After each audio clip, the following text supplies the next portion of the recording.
नमस्कार किसान भाइयों, सुपर क्रॉप के इस यूट्यूब चैनल में आप सभी का स्वागत है। किसान भाइयों लगभग जिन किसान भाइयों ने अप्रैल के अंदर अपने कपास की बिजाई की थी, यानी अगर मैं बात करूं 15 अप्रैल से पहले या 15 अप्रैल के आसपास जिन्होंने अपनी कपास की बिजाई करी थी, अभी तक उनकी कपास की फसल बहुत ही टिप-टॉप चल रही है, एकदम किसी तरह की कोई दिक्कत नहीं है।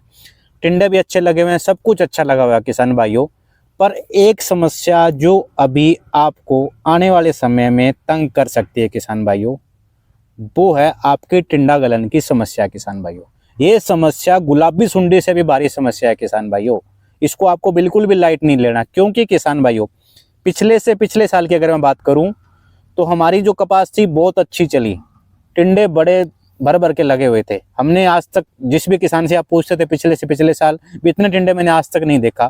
तो लगभग उससे मिलती जुलती जो सिचुएशन है ना किसान भाइयों, वो इस बार फिर दोबारा बन रही है। जिन्होंने अप्रैल के महीने के अंदर अपनी कपास की जो बिजाई की थी किसान भाइयों, जिनकी कपास जो अभी है वो लगभग मैं बात करूं 3 फीट के आसपास हो रखी है। 10 से 15 टिंडे हर किसान के नीचे, जैसे मेरे अभी पीछे पौधे देख पा रहे हो, तो इस पे अगर गिनोगे तो किसान भाइयों आराम से आपको एक एवरेज मिल जाएगी। 10 से 15 जो टिंडे हैं वो हर पौधे के ऊपर किसान भाइयों लगे हुए हैं। और जो सबसे बड़ा जो खतरा है ना किसान भाइयों, जिनकी इस तरह की जो कपास की फसल है उनके लिए, वो है किसान भाइयों टिंडा गलन की समस्या, जो अभी आप देख सकते हो। ये किसान भाइयों टिंडा गलन है, इसके अंदर भी फंगस लगी हुई है, इसके अंदर भी फंगस लगी, क्योंकि ये जो टिंडे हैं ना ये दिखने में बहुत अच्छे हैं। फेसबुक पे फोटो पोस्ट करोगे बड़े अच्छे हैं, नरमा बहुत बढ़िया है, ठीक है। कोई आएगा खेत के, उसको दिखाओगे जी मेरे तो इस बार बहुत टिंडे लगे हैं, उस बात के लिए सही है। पर कोई भी किसान, मुझे नहीं लगता कि इन टिंडों का कोई यूज करने वाला है। ये सारे के सारे, जैसे अभी ये अगर मैं बात करूं इसके नीचे गल, बारिश आई, कोई यूज नहीं है, वेस्टेज जा रहा है, और ये सारे वेस्ट जाने वाले हैं किसान भाई। क्योंकि अभी 19 जुलाई आज का दिन, जिस दिन मैं ये वीडियो बना रहा हूँ, कोई किसान इनकी चुगाई नहीं करने वाला। अभी जो अगस्त के अंदर जो नए फुल डोडी बनेंगे ना किसान भाइयों, वो चुगाई के अंदर काम आएंगे, और उन्हीं के किसान भाई अभी चुगाई करें। क्योंकि मैंने बहुत सारे किसानों के खेत के अंदर में गया, मैंने सभी किसानों को एक ही बात बोली कि ये जो टिंडे अभी आपके हैं ना, ये एक तरह का बोनस है। या तो इनको आप तुड़वा लो, अगर तुड़वा के, चाहे आपको लेबर मिल रही है, लेबर को आप आधा हिस्सा लेबर को दे दो, आधा आप अपने पास रखो, इनको खेत के अंदर तुड़वा के डलवा लो। जैसे भी खुलते हैं एटलीस्ट मुझे उम्मीद है कि आपका जो स्प्रे का जो खर्चा है ना नरमे का, वो निकल जाएगा इन टिंडों से। अगर आपके खेत के अंदर 10 से 15 टिंडे लगे हुए हैं, अगर आपने अप्रैल के अंदर सरसों के बाण के ऊपर जो नरमे की बिजाई है वो की हुई है किसान भाइयों, तो वो किसान लगभग किसान कह रहे हैं जी अरे टिंडे तो अभी नहीं तोड़ सकते, हम नहीं तोड़ सकते। चलो ठीक है किसान भाइयों, आपका खेत है, आप अपने खेत के अंदर कुछ भी करो, अपने खेतों के राजा हो, चाहे टिंडे तोड़ो ना तोड़ो, जो मर्जी कुछ करो, हमारा काम है आपको अलर्ट करना। पर जिन किसान भाइयों के इतने टिंडे अभी लगे हुए हैं, अगर उन्होंने टिंडे नहीं तोड़वाए किसान भाइयों, तो लगभग मान के चलो आपके खेत के अंदर जब आपके टिंडे पूरे पक कर तैयार हो जाएगा, आपके खेत के अंदर फंगस का जो खतरा है वो बहुत ज्यादा बड़ा खतरा आपके खेतों के ऊपर मंडरा रहा है। आपके खेत के अंदर टिंडा गलन की जो समस्या वो आ सकती है। पिछले साल जो टिंडे सूख गए थे, जो बिल्कुल ओपन ही नहीं हुए थे किसान भाइयों, इस तरह हो गए थे बिल्कुल, वो सारा का सारा क्या थी किसान भाइयों, फंगस थी, जिसे टिंडा गलन कहा जाता है। और सेम सिचुएशन इस बार फिर दोबारा बन रही है। तो मेरा उन सभी किसान भाइयों से अनुरोध है भी, जिनके इस तरह के टिंडे उनके कपास के खेतों के अंदर बने हुए, या तो उन टिंडों को तुड़वा लें, कोशिश करें कि उनको तुड़वा लें अभी कुछ नहीं। क्योंकि अभी अगर लेबर भी आपके खेत के अंदर आएगी, तो जो मेरा जो आइडिया, जो मुझे जो लगता है वो मैं आपको बता रहा हूँ कि कोई नुकसान नहीं होने वाला, वो तोड़ लेगी, ठीक है। कम में तोड़े ज्यादा में तोड़े, घर से आपका कुछ नहीं लगने वाला, बचेगा नहीं तो कुछ लगेगा भी नहीं किसान भाइयों। और एक बार ये टिंडे भी निकल गए तो समझो कि ये पौधा भी थोड़ा फ्री हो जाए। क्योंकि दूसरा हो रहा है ना कि अभी तक कोई इस पे खाली यूरिया दिया हो तो दिया, बाकी कुछ भी नहीं कर रहे आप, ठीक है। और लगभग जो न्यूट्रिएंट था ना, इतने टिंडे अगर 15-20 टिंडे एक पौधे पे बन रखे हैं, अगर 10 टिंडे एवरेज पकड़ के चलो, तो जो आपने दिया था वो तो इसने ले लिया, पौधे के अंदर था वो तो निकाल लिया।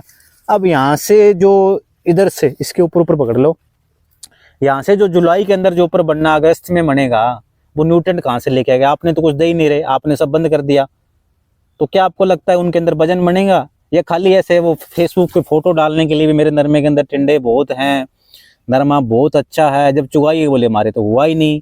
तो वो वाला काम नहीं करना है किसान भाइयों। एक तो आपको न्यूट्रिएंट देते रहो, और इस टिंडा गलन की जो समस्या है ना किसान भाइयों, इसको लेके पूरा अलर्ट रहना है।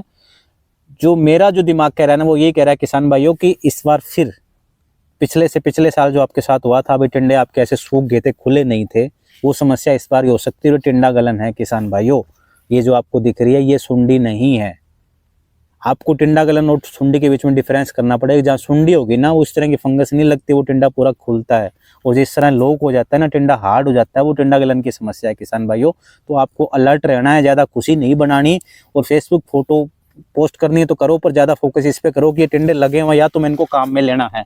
अगर काम में नहीं लेना तो हम आगे मतलब अपने नरमे को मैनेज कैसे करना है आने वाले समय में।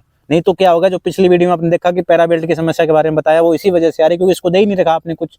ये भूखा बेचारा चल रहा है, कितने दिन ये लड़ाई करेगा। अगस्त में जाके तो ये पैर पसारेगा अपने, नहीं तो सितंबर में पसार जाएगा। क्योंकि मौसम का भी आपको बता रहा हूँ, सितंबर में कुछ ना कुछ बारिश की हलचल होने वाली है। और सितंबर के अगर थोड़ी सी बारिश की हलचल हो, और अगस्त में तो पानी आपने देने, सितंबर में भी आप पानी दोगे, कितने दिन भागोगे।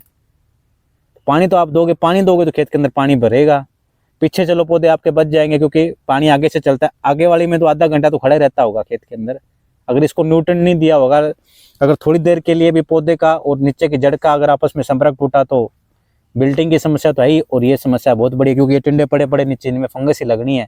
और अभी अगर कोई किसान बोलेंगे अभी इस पे फंगीसाइड की स्प्रे डाल दे, तो कोई फायदा नहीं है किसान भाइयों, खर्चा बहुत हो जाएगा। अभी तो अगस्त पूरा पड़ा, सितंबर पूरा पड़ा, कितनी की फंगीसाइड आप डाल दोगे। जब तक क्या होगा कि नेचुरली कंट्रोल नहीं होगी ना, तो दवाइयों से अकेली कंट्रोल नहीं होने वाले किसान भाइयों। और हर चीज़ का हल स्प्रे करना नहीं है, कुछ चीज़ों का हल है जो आपको प्रैक्टिकली अपने खेतों के अंदर जाके कुछ मेहनत करनी पड़ेगी, उससे होगा। तो किसान भाइयों, टिंडा गलन की जो समस्या है इसके बारे में पूरा जागरूक रहना है। टिंडा गलन के बारे में भी किसान भाइयों मेरे इस यूट्यूब चैनल पे मैं वीडियो डाल दूंगा कि टिंडा गलन है क्या, कैसे आ रहा है, कैसे इसको रोकना है। तो लगातार हमारे साथ जुड़े रहें। अगर आपने हमारा व्हाट्सएप ग्रुप अभी तक ज्वाइन नहीं किया है तो उसको भी ज्वाइन कर लें। नंबर अभी आपकी स्क्रीन पे चल रहा है, इस पर आपको हाई लिख के भेजनी, हमारी टीम आपको एक लिंक भेजेगी, उस लिंक के थ्रू हमारा व्हाट्सएप ग्रुप ज्वाइन कर सकते हो। क्योंकि व्हाट्सएप ग्रुप के अंदर भी मैं लगातार अपडेट है वो करता रहता हूँ। कई बार फेसबुक पे आप नहीं ये आपके यूट्यूब पे नहीं देख पाते तो मैं फेसबुक व्हाट्सएप ग्रुप के अंदर भी डालता रहता हूँ। कुछ चीज़ें ऐसी है जो यूट्यूब पे आपको नहीं मिलेगी, तो वो भी आप ज्वाइन कर लीजिए ताकि हम आपस में जुड़े। अगर आप हमारे यूट्यूब चैनल पे नए हैं तो हमारे चैनल को भी जरूर सब्सक्राइब कर ले,